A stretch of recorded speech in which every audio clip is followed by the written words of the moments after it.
அவர்களே, மதிப்பு மிகுந்த வாக்காளர் பெருமக்களே, மன்னார்குடி சட்டமன்ற தொகுதிக்கு உட்பட்ட இந்த பகுதியில் இருக்கக்கூடிய அன்பு சொந்தங்கள் எல்லாம் கடந்த 3 மணி நேரமாக சுட்டளிக்கின்ற வெயிலை காத்துக் கொண்டிருக்கின்றீர்கள். முதல்ல உங்ககிட்ட என்னுடைய மன்னிப்பை கேட்டுக் கொள்கின்றேன். 2 மணி நேரம் தாமதமாக வந்திருக்கின்றோம். நாம் வர வேண்டிய விமானத்தினுடைய ஒரு தொழில்நுட்ப கோளாறு காரணமாக 2 மணி நேரம் கோயம்புத்தூர் விமான நிலையத்திலே தாமதமாக புறப்பட வேண்டிய கட்டாயம். அன்பு சொந்தங்களே, அதற்காக மன்னிப்பை கேட்டுக்கொண்டு வெயிலை பொருட்படுத்தாம எல்லோருமே இங்கே உணர்ச்சியோடு இந்த முறை இல்லை என்றால் மாற்றம் எப்பொழுதும் இல்லை என்கின்ற பெரிய நம்பிக்கையில எல்லோரும் மன்னார்குடி சட்டமன்ற தொகுதியில் நின்று கொண்டிருக்கின்றீர்கள். பின்னாடி எல்லாம் அந்த பாலத்திலிருந்து நம்முடைய சொந்தங்கள் எல்லாம் அத்தனை பேர் இருக்கிறாங்க. எல்லோருக்கும் இந்த நேரத்தில் நன்றி கலந்த வணக்கங்களை எல்லோருக்கும் இந்த நேரத்தில் நன்றி கலந்த வாழ்த்துக்களை வணக்கங்களை தெரிவித்துக் கொள்கின்றேன். அருமை சொந்தங்களே, நம்மோடு இருக்கக்கூடிய நம்முடைய வெற்றி வேட்பாளர் அனைத்து இந்திய அண்ணா திராவிட முன்னேற்ற கழகம் தலைமையிலான தேசிய ஜனநாயக கூட்டணியுடைய வெற்றி வேட்பாளர் அருமையன் காமராஜ் அவர்கள் அம்மா மக்கள் முன்னேற்ற கழகம் சார்பாக நம்முடைய குக்கர் சின்னத்தில் நின்று கொண்டிருக்கின்றார். ஐயா 2016 இதே தொகுதியில போட்டியிட்டவர், 2021 இதே தொகுதியில போட்டியிட்டவர். ஐயா உண்மையை சொல்ல வேண்டும் என்றால் 2011, 16, 21 3 முறை இங்கே வெற்றி பெற்ற டிஆர்பி ராஜா அவர்களை விட இந்த தொகுதிக்கு ஒரு மனிதன் அதிக உதவியோடு இருந்திருக்கிறார்னா அண்ணன் எஸ் காமராஜர் அவர்கள் தான். அருமை சொந்தங்களே, போன முறை உங்களுக்கு தெரியும், அனைத்து இந்திய அண்ணா திராவிட முன்னேற்ற கழகம் 2021 அம்மா மக்கள் முன்னேற்ற கழகம் சேர்ந்து வாங்கியிருக்கக்கூடிய வாக்கு பார்த்தீங்கன்னா 90,260 வாக்கு. அன்னைக்கே 2021 மேடையில அண்ணனும் மேடையில அன்னைக்கு இதே மேடையில் நின்றிருந்தால் அன்னைக்கு டிஆர்பி ராஜாவை அன்னைக்கு இதே தொகுதியில 3088 வாக்கு வித்தியாசத்துல நாம் வெற்றி பெற்றிருப்போம். அன்னைக்கே வெற்றி பெற்றிருப்போம். அருமை சொந்தங்களே, ஒரு குடும்ப ஆட்சியினுடைய இலக்கணமாக நன்றிங்க அண்ணா, நன்றி நன்றி நன்றி நன்றி அண்ணா, நன்றி நன்றி நன்றி பின்னாடி கேட்கட்டும். நன்றிங்க அண்ணா, அன்புக்கு ரொம்ப நன்றிங்க நன்றிங்க அண்ணா. அன்னைக்கு 2026 இந்த சட்டமன்ற தேர்தலில் ஒரு குடும்ப ஆட்சிக்கு இலக்கணமாக ஒரு குடும்பம் மன்னார்குடியை தன்னுடைய கட்டுக்குள்ளே வைத்திருக்க வேண்டும் என்று நினைக்கின்றாங்க. சமீபத்தில் ஐயா டிஆர் பால் அவர்கள் என் மீது ஒரு வழக்கு தொடுத்திருந்தாங்க. ஐயா, நான் நினைச்சேன் இந்த மாதிரி ஊழல்வாதிகளுக்கெல்லாம் நாம் ஒரு வழக்கறிஞரை வைத்து வழக்கு நடத்தக்கூடாது, நாமே வழக்கு நடத்துவோம் ஹெல்ப் சொல்லிட்டு நீதிமன்றத்தில் நேரடியாக நானே அந்த வழக்கில் அவர்கள் முன்பு கேள்விகள் வைத்தேன். ஐயா, நீங்க எந்த ஊர்ல பிறந்தீங்க? நான் இங்க பிறந்தேன். ஐயா, உங்க ஊர்ல உங்களுக்கு சொந்தமா சாராய ஆலை இருக்கா? அவர் ஃபர்ஸ்ட் பதில் என்னன்னா, அதெல்லாம் நீங்க கேட்க கூடாது. அதெல்லாம் ஏன் கேட்கறீங்க? நான் கேட்டா, இல்லைங்க ஐயா, நம்ம அந்த கேள்வி நீங்க போட்ட கேஸுக்கு சம்பந்தமான கேள்விதான். இல்ல, அதெல்லாம் சொல்ல மாட்டேன். நீதிபதி சொன்னார், இல்ல அவங்க கேட்கிற கேள்விக்கு பதில் சொல்லுங்க. இல்ல, சாராய ஆலை இல்லை அப்படி. ஐயா, இந்த ஊர்ல உங்களுடைய ஊர்ல இதற்கு முன்பு நீங்கள் வசித்த இந்த ஊர்ல வடசேரி அண்ணா கொடி கொஞ்சம் கீழே இறக்கிங்க ஐயா, மக்களுக்கு மறைக்கு பாவம் எல்லாம் கொடி இறக்கிங்க. கொஞ்சம் எல்லாம் ஒத்துழைங்கண்ணா. ஆனா எல்லாருமே தமிழக மக்கள் முன்னேற்ற கழகம் தம்பிகளா கொஞ்சம் கொடி இறக்கிங்க. ஆனா ஃபார்வர்ட் பிளாக் மருதசாமி எல்லாமே கொஞ்சம் தலைவர்களை கொடி இறக்கிங்க. கொடி பெருசா இருந்தா ஓரத்தை கொண்டு போயிரு, கொடி பெருசா இருந்தா ஓரத்தை கொண்டு போயிரு, இறக்க முடியலாம். நான் கேட்டேன், வடசேரியில 2010 ஏப்ரல் மாதம் 9ஆம் தேதி ஒரு ஏப்ரல் 9ஆம் தேதியும் கருப்பு நாளாக கொண்டாடுறாங்க தெரியுமா? மக்கள் கருப்பு நாள் கருப்பு நாள் கருப்பு நாளுங்கிறாங்க தெரியுமா? தெரியாது அப்படின்னாரு. ஐயா, வடசேரி எங்க இருக்குனாலும் தெரியுமான்னு கேட்டேன். அதெல்லாம் எது கேட்கறீங்க அப்படி? ஐயா, நீங்க பிறந்த ஊர்ல இருந்து வடசேரி எவ்வளவு தூரத்துல இருக்குன்னு கேட்டேன். அது தெரியாதுனாரு. ஐயா, ஒரு 10 கிலோமீட்டர் இருக்குமா? இருக்கலாம் அப்படின்னாரு. ஐயா, 1.6 கிலோமீட்டர். நீங்க பிறந்த ஊருக்கும் வடசேரிக்கும் 1.6 கிலோமீட்டர். அந்த வடசேரியில ஒரு சாராய ஆலையை கொண்டு வருவதற்காக 2009 திட்டம் போட்டீங்க. 2010 ஏப்ரல் 9ஆம் தேதி கருத்து கேட்பு கூட்டம் நடத்தினீங்க. அதுவும் சாராய ஆலைக்குள்ளே கருத்து கேட்பு கூட்டம். கருத்து கேட்பு கூட்டம் எங்க கேட்பாங்க? ஊர் பஞ்சாயத்துல கேட்பாங்க, தலைவாசல கேட்பாங்க. சாராய ஆலைக்குள்ளே கருத்து கேட்பு கூட்டம் நடத்தி காவல்துறையை பயன்படுத்தி தடியடி நடத்தி மக்களுடைய மண்டையெல்லாம் உடைத்து அதன் பிறகு வடசேரியின மக்கள் ஒரு ஏப்ரல் 9ஆம் தேதியும் கூட கருப்பு தினமாக அதை அனுசரிக்கின்றார்கள். அதனால எனக்கு தெரியாது அப்படின்னாரு. ஐயா அடுத்து, ஐயா இன்னைக்கு கோர்ட்டுக்கு வந்தீங்களே, ஒரு வால்வோ கார்ல வந்தீங்க, இந்த கார் யாருது? யாருது இருந்தா என்ன, நான் கார்ல வந்து அதை பத்தி ஏன் கேட்கறீங்க? இல்லைங்க ஐயா, வீட்டுக்கு வெளியே என்ன இருந்தாலும் ஏறி உட்காந்துக்குவீங்களான்னு. இல்ல, காரு எங்க சொந்தக்காரங்க. ஐயா நீங்க வந்த வால்வோ கார் உங்களுடைய சாராய ஆலையின் பெயரில் பதிவு செய்யிட்டு இருக்கக்கூடிய கார்ல தான் நீங்க வந்திருக்கிறீங்க. ஐயா எதுக்கு இதெல்லாம் சொல்றேன்னா, எதுக்கு இதெல்லாம் சொல்லுகின்றேன் என்றால், ஒரு ஊழலுடைய மொத்த திருவுருவம் யாருன்னாங்க ஐயா, டி.ஆர். பாலு அவர்கள். ஐயா ஐயா டி.ஆர். ராஜா எனக்கு வராங்க ஐயா. நாமெல்லாம் எல்லோருக்குமே மரியாதை கொடுக்கணும், எல்லோருக்குமே. ஏற்றத்தாழ்வுங்கிறது நம்ம ரத்தத்துல கிடையாது, எல்லோரும் சமந்தான். ஒரு குழந்தை ஏழை வீட்டுல பிறந்தாங்க, ஒரு குழந்தை பணக்கார வீட்டுல பிறந்தாங்க. அந்த ஏழை குழந்தை வீட்டுல பிறந்திருக்கக்கூடிய அந்த குழந்தை 2 தலைமுறையில அவங்களும் பணக்காரன் ஆயிடுவாங்க. ஆனா அந்த டி.ஆர். பாலு அவர்கள் பேச்ச கேட்டீங்கன்னா ஒரு அகங்காரம், ஒரு தோரணை, ஒரு ஆணவம். இதெல்லாம் நாமெல்லாம் கை கட்டி வீட்டுக்கு வெளியே உட்கார்ந்து இருக்கிற மக்கள் மாதிரி. இன்னைக்கு டி.ஆர். பாலுவை மீறி ஒருத்தர் இருக்கிறாருன்னா அது டி.ஆர்.பி. ராஜா. அப்பாவுக்கு இருக்கக்கூடிய ஆணவம் அகங்காரமும் அதை விட 2 மடங்கு அதிகமா இருக்கக்கூடிய ஒரு மனிதர் டி.ஆர்.பி. ராஜா. பேச்செல்லாம் பாத்தீங்கன்னா அதை கொண்டு வந்து தமிழ்நாட்டுக்கு இதை கொண்டு வந்தேன். நான் கேட்கறது மன்னார்குடிக்கு என்னையா கொண்டு வந்தேன்? மன்னார்குடிக்கு என்ன கொண்டு வந்தேன்? 15 ஆண்டு காலமாக சட்டமன்றத்தினுடைய உறுப்பினர், மறுபடியும் 5 ஆண்டு காலம் எங்களுக்கு ஓட்டு போடுங்கன்னு நிக்கிறீங்க. மன்னார்குடிக்கு என்ன கொண்டு வந்தீங்க? இல்ல, மன்னார்குடிக்கு நானு 3000 ஏக்கர்ல ஜவுளி பூங்கா கொண்டு வந்தேன். ஐயா ஜவுளி பூங்கா வேண்டுமா நமக்கு?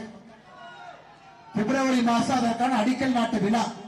மக்கள் எல்லோரும் சொல்றீங்க ஐயா எங்களுக்கு வேண்டாம், பாதுகாக்கப்பட்ட வேளாண் மண்டலத்துல ஜவுளி பூங்காவை கொண்டு வந்து அதுல வெளியே போற கழிவுநீர் எங்க கொண்டு போவீங்க? ஐயா அந்த சாராயால என்ன பண்ணிடுச்சுன்னா, தண்ணியை எடுத்து, ஐயா அந்த சாராயம் உற்பத்தி பண்றதுக்கு ஒரு பியர் 1 லிட்டர் நீங்க உற்பத்தி பண்ணோம்னா 180 லிட்டர் தண்ணி வேணும் ஐயா. 180 லிட்டர் தண்ணி வேணும். 1 லிட்டர் பியர், ஒரு பியர் பாட்டிலுக்கு 180 லிட்டர்.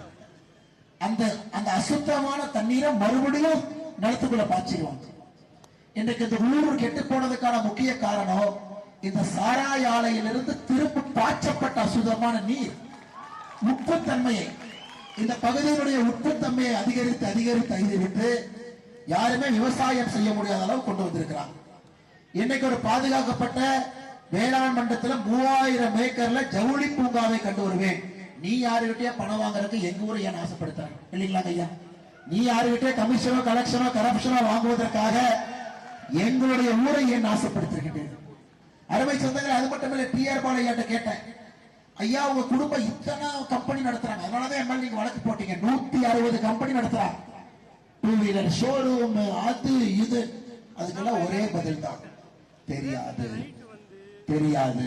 ஐயா உங்க குழந்தைகள்லாம் தெரியுமா? தெரியும். ஐயா குழந்தைங்க என்ன படிச்சாங்க தெரியுமா? தெரியாது.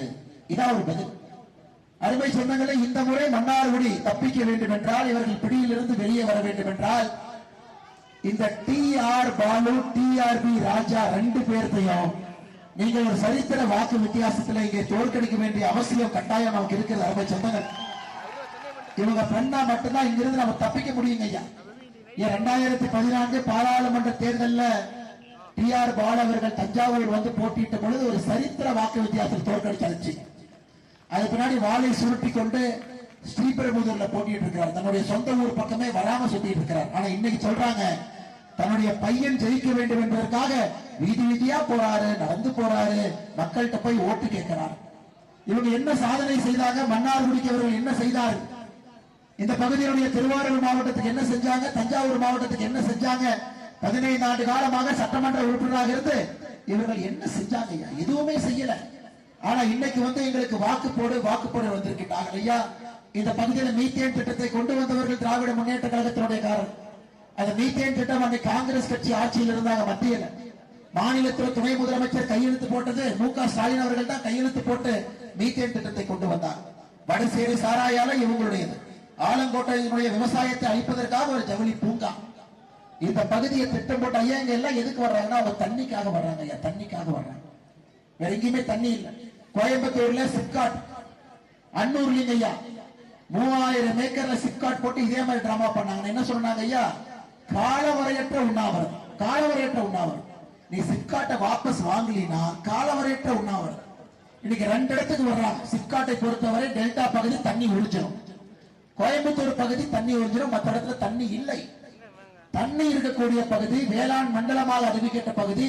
விவசாயம் சார்ந்த எத்தனை தொழிற்சாலைகளை கொண்டு வரலாம், ஊக்குவிக்கலாம், இளைஞர்களுக்கு வேலை வாய்ப்பை கொடுக்கலாம். அதையெல்லாம் செய்யாம சாராய ஆலை சாராய ஆலை சாராய ஆலை சாயப்பட்ட சாயப்பட்ட சாயப்பட்ட.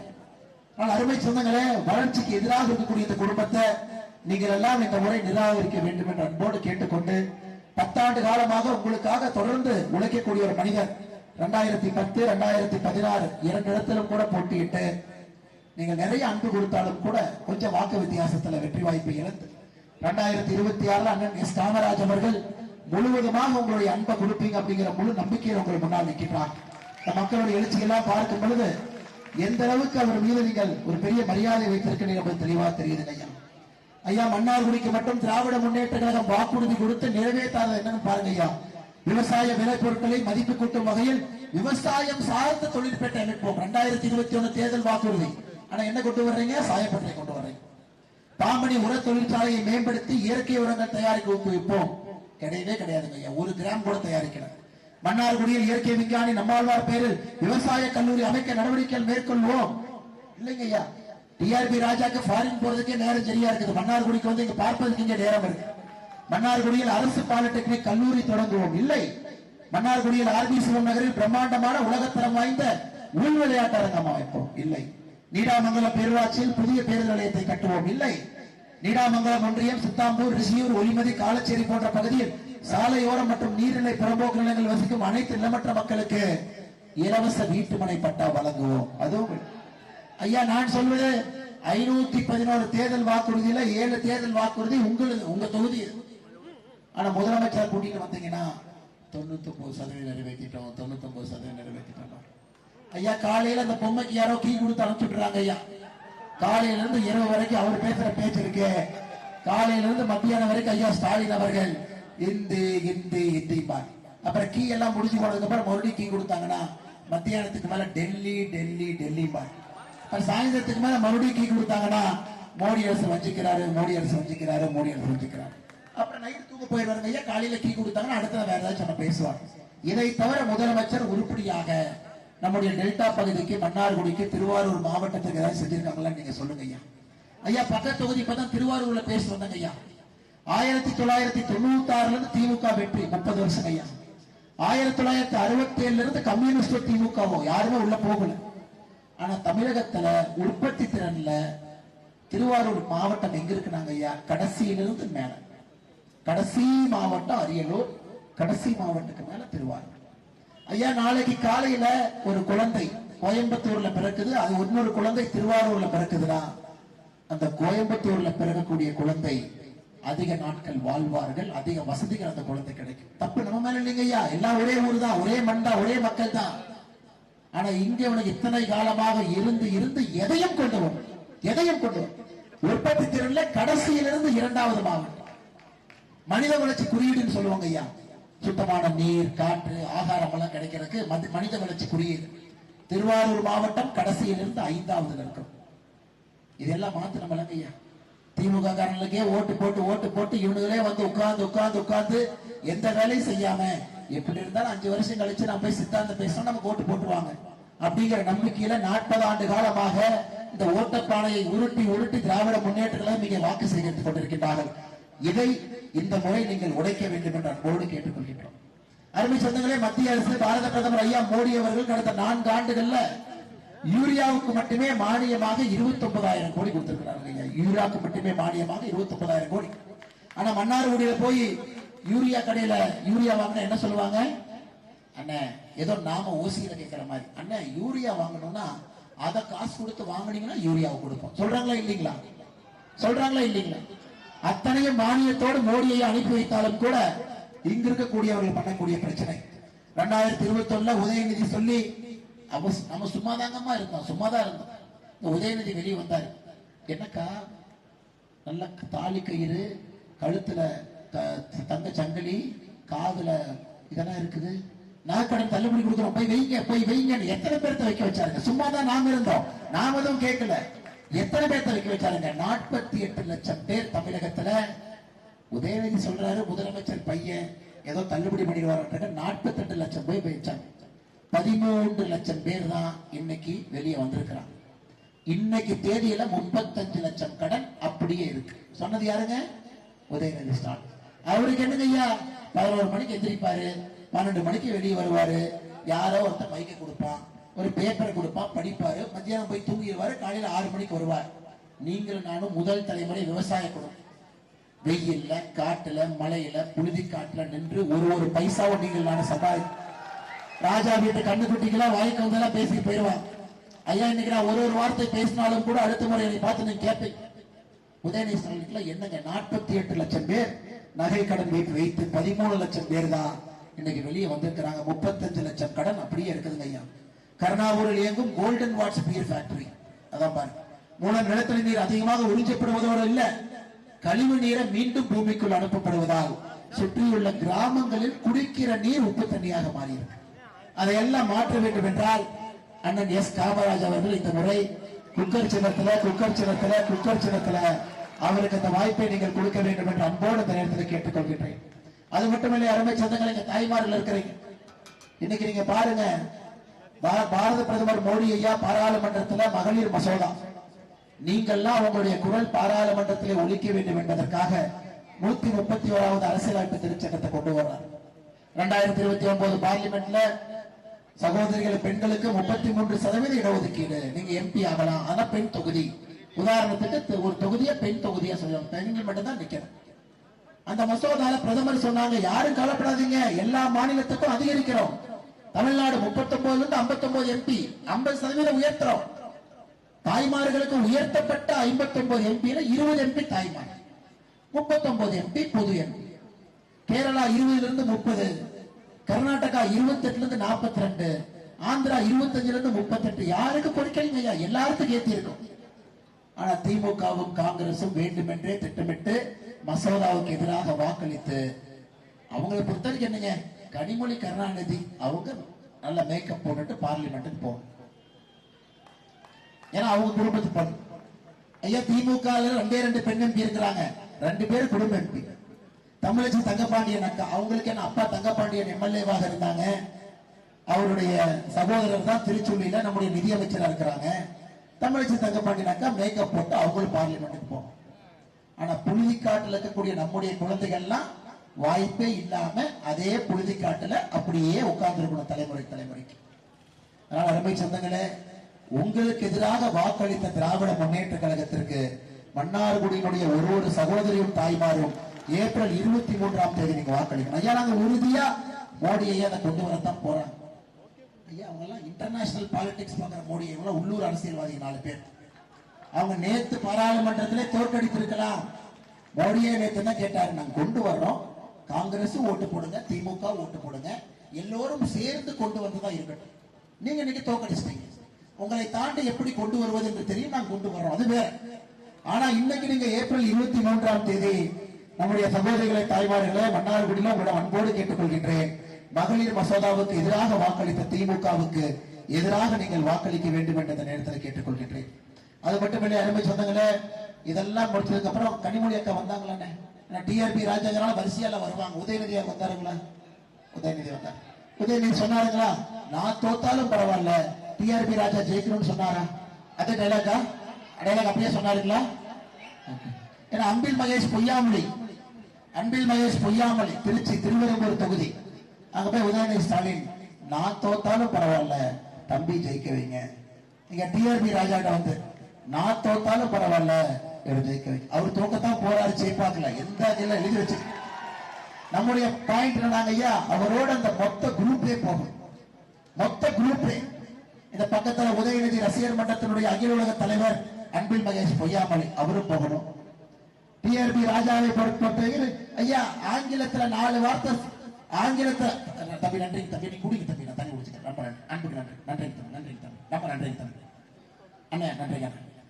ஐயா டிஆர்பி ராஜா என்ன நினைச்சுக்கிறாரு, ஆங்கிலத்துல ஒரு 2 வார்த்தை பேசினா பெருசு நினைச்சுக்கிறார். அப்படி கடமுடன் அடிச்சு விட்டோம்னா அப்பா பெரிய தலைவராக இருக்குது. அப்ப காமராஜர் ஐயா பெரிய தலைவர் இல்லைங்களாங்க ஐயா, அவருக்கு ஆங்கிலம் தெரியாது, பெரிய தலைவர். ஐயா இப்படித்தாங்க ஐயா சுத்தி கொண்டிருக்கின்றார்கள். மக்களுக்கு எதுவும் செய்யாம நுனிநாக்கில 2 வார்த்தை ஆங்கிலத்தை பேசினா மக்களுக்கு செஞ்சதாக ஒரு போர்வை ஏற்படுத்தி கொண்டிருக்கின்றார். அருமை சொந்தங்களே, எதையும் நீங்கள் நம்பக்கூடாது. விவசாயத்தை மேலே கொண்டு வர வேண்டும். அதற்கு மன்னார்குடியில விவசாயம் சார்ந்த தொழிற்சாலைகளை மத்திய அரசு அண்ணன் எடப்பாடி பழனிசாமி அவர்களோடு இணைந்து மே 4க்கு பிறகு நம்முடைய முதலமைச்சராக அண்ணன் எடப்பாடி பழனிசாமி அவர்கள் பொறுப்பேற்கின்றார்கள். அவர்களோடு இணைந்து விவசாயம் சார்ந்த தொழிற்சாலைகள், உள்ளூர்ல வேலை வாய்ப்பை ஊக்கப்படுத்தக்கூடிய தொழிற்சாலைகளை கொண்டு வருகின்றோம். அதே நேரத்தில் அண்ணன் எடப்பாடி பழனிசாமி அவங்க இன்னொன்னு சொல்லியிருக்கிறாங்க. ஆட்சிக்கு வந்தவுடன் கூட்டுறவு வங்கியில் இருக்கக்கூடிய விவசாய கடன் 22,156 கோடி 22,156 கோடியும் தள்ளுபடி செய்ய போறோம் ஐயா. சென்னையில் ஒரு சகோதரர் கேட்டார், ஐயா நீங்க எல்லாம் அரசியல்வாதிக, எதுக்கு விவசாயிகளுக்கு கடன் தள்ளுபடி பண்றீங்க? நான் சொன்னேன், தம்பி இங்க வா, பக்கத்துல வா. தம்பி என்ன வேலை பாக்குறீங்கன்னு கேட்டேன். ID engineer. எவ்வளவு தம்பி சம்பாதிக்கிறீங்க? 1 லட்சம் சம்பாதிக்கிறேன். தம்பி, உன்னை விட 5 மடங்கு கடுமையாக உழைக்கக்கூடிய விவசாயி எவ்வளவு சம்பாதிக்கிறார் தெரியுமா? மாசம் 10,000 ரூபாய் சம்பாதிக்கிறார். ஒரு கம்ப்யூட்டரை வச்சுக்கிட்டு 2 தட்டு தட்டிட்டு ஒரு அமெரிக்கா கம்பெனிக்கு வேலை பார்க்கிறேன். நான் தப்புன்னு சொல்ல தம்பி, மற்றவங்க தப்புன்னு சொல்லாதேன்னு சொன்ன. நீ 1 லட்சம் ரூபாய் சம்பாதிக்கிற, ஏசி ரூம் உட்கார்ந்து. ஆனா விவசாயத்துல லாபமே கிடையாது. விவசாயத்தை வைத்து ஒரு பெண் குழந்தைக்கு திருமணம் கூட செய்ய முடியாது. உங்களுக்கு தெரியும், எனக்கு தெரியும். ஒரு குழந்தைய நல்லா படிக்க வைக்க கூட முடியாது. ஆனாலும் என் விவசாயம் செய்யறோம்.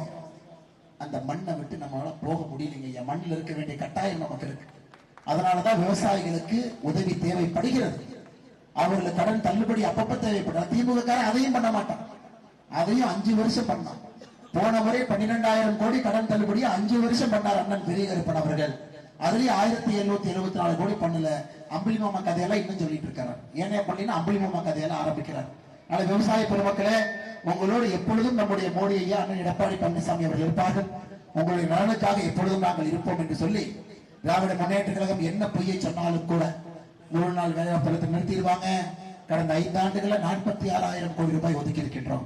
அதிகப்படியா இந்தியாவில் தமிழகத்திற்கு தான் இவ்வளவு பணம் ஒதுக்கி இருக்கோம். பீகாருக்கே 32,000 கோடி. எந்த பொய்யும் காத்து எடுத்துக்காது. 33% இடஒதுக்கீடு ஃப்ராட் பண்ணது நீங்க. 511 தேர்தல் வாக்குறுதி கொடுத்து நிறைவேற்றியது 70 மட்டும்தான். மிச்சது நிறைவேற்றவே இல்லை. அதுவும் தப்புனது நீங்க. தொழில்துறை அமைச்சராக இருக்கக்கூடிய டிஆர்பி ராஜாவை விவசாயம் சார்ந்த தொழிலை கொண்டு வானா சாயப்பட்டறை கொண்டு வந்து விட்டுட்டு இருக்கிறாங்க. ஆல்ரெடி சாராய கம்பெனி ஆரம்பிச்சு நிலத்தடி எல்லாம் உப்பாக மாறி கொண்டிருக்கிறது.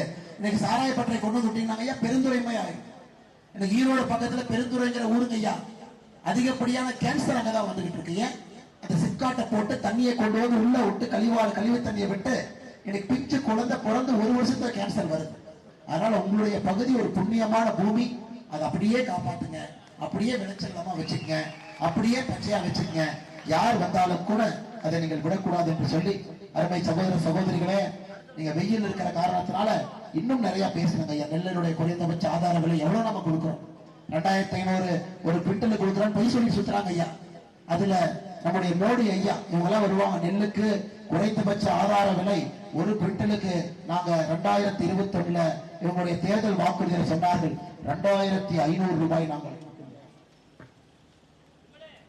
2,500 ரூபாய் கொடுக்கிறோம். ஐயா உங்களுக்கு தெரியும் 2,500 திமுக கொடுக்கலீங்க ஐயா. 2021 1,940 ரூபாய் ஒரு குவிண்டலுக்கு மோடி ஐயா கொடுத்தார். இவனுக்கு கொடுத்தது 75. 2022 மோடி ஐயா 2,040 கொடுத்தாருங்க ஐயா. 2025-26 நெல்லுக்கு மத்திய அரசு குறைந்தபட்ச ஆதார விலையாக 2,369 ரூபாய் நாம கொடுக்கிறோம்.